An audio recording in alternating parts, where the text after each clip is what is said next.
ଅକାଳରେ ଚାଲି ଯାଇଛି ଦୁଇ ଜୀବନ। ଏକ ଚାକୁଣ୍ଡା ଗଛରୁ ଝୁଲନ୍ତା ଅବସ୍ଥାରେ ଉଦ୍ଧାର ହୋଇଛି ଦୁଇଟି ମୃତଦେହ। ଜଣେ ନାବାଳିକା ଏବଂ ଅନ୍ୟ ଜଣେ ଯୁବକ ସାଙ୍ଗ ହୋଇ ଆତ୍ମହତ୍ୟା କରିଥିବା ଚର୍ଚ୍ଚା ହେଉଥିବା ବେଳେ କିଛି ଲୋକ ଏହା ଏକ ସୁପରିକଳ୍ପିତ ହତ୍ୟାକାଣ୍ଡ ହୋଇଥାଇପାରେ ବୋଲି ସନ୍ଦେହ କରିଛନ୍ତି।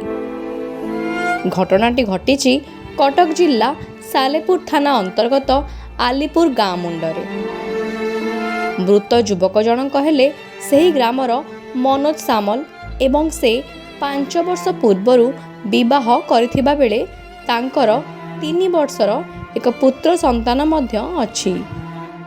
ମାତ୍ର ମୃତ ନାବାଳିକା ଜଣକ ରାମେଶ୍ୱର ପଞ୍ଚାୟତ ଚାହାପଡ଼ା ଅଞ୍ଚଳର ବୋଲି ଜଣାପଡ଼ିଛି।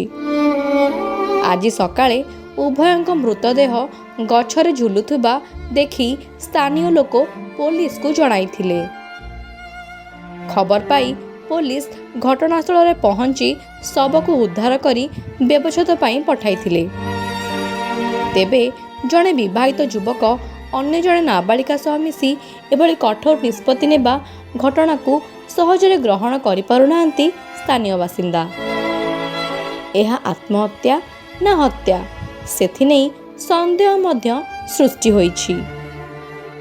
ପୋଲିସ ଘଟଣାର ପୁଙ୍ଖାନୁପୁଙ୍ଖ ତଦନ୍ତ କରି ପ୍ରକୃତ ଘଟଣା ଲୋକଲୋଚନକୁ ଆଣୁ ବୋଲି ଦାବି ଜୋର ଧରିଛି। ସାଲେପୁରରୁ କମଳାକାନ୍ତ ଦାସଙ୍କ ରିପୋର୍ଟ, SMS ସିଟି ନ୍ୟୁଜ୍।